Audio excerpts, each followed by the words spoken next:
नमस्कार दोस्तों, स्वागत है आप सभी का हमारे पॉडकास्ट के तीसरे एपिसोड में। आज हम जानेंगे भगवान विष्णु जी के तीसरे अवतार वराह अवतार के बारे में। अहंकार बढ़ता है तो शक्ति अंधी हो जाती है।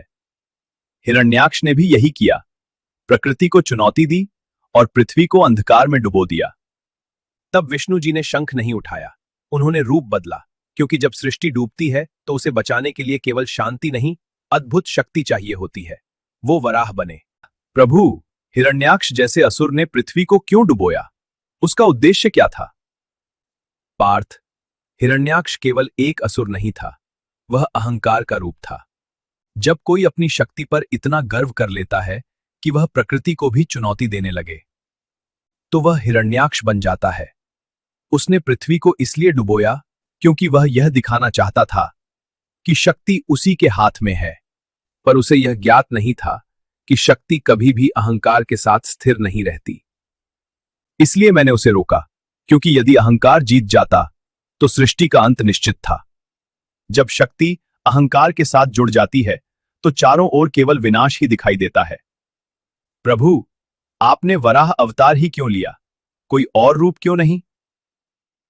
पार्थ, मैं चाहता तो मात्र एक संकेत से ही पृथ्वी को ऊपर उठा सकता था, पर तब संसार एक सत्य नहीं समझ पाता। वराह एक वन्य जीव है जिसे लोग तुच्छ और असभ्य समझते हैं।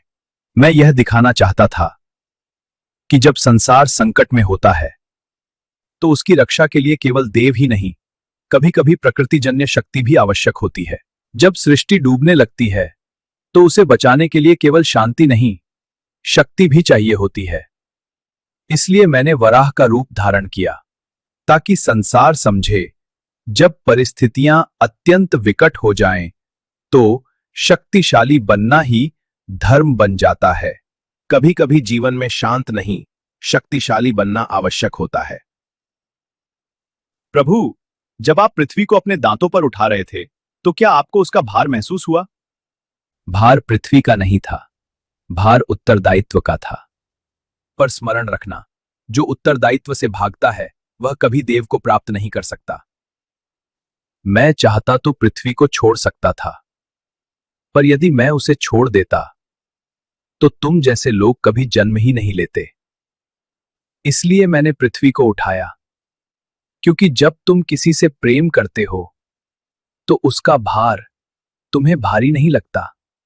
वराह अवतार केवल पृथ्वी की रक्षा के लिए नहीं था, यह संसार को यह बताने के लिए था कि जब सब कुछ डूब रहा हो तो कोई न कोई उसे संभालने के लिए अवश्य खड़ा होता है।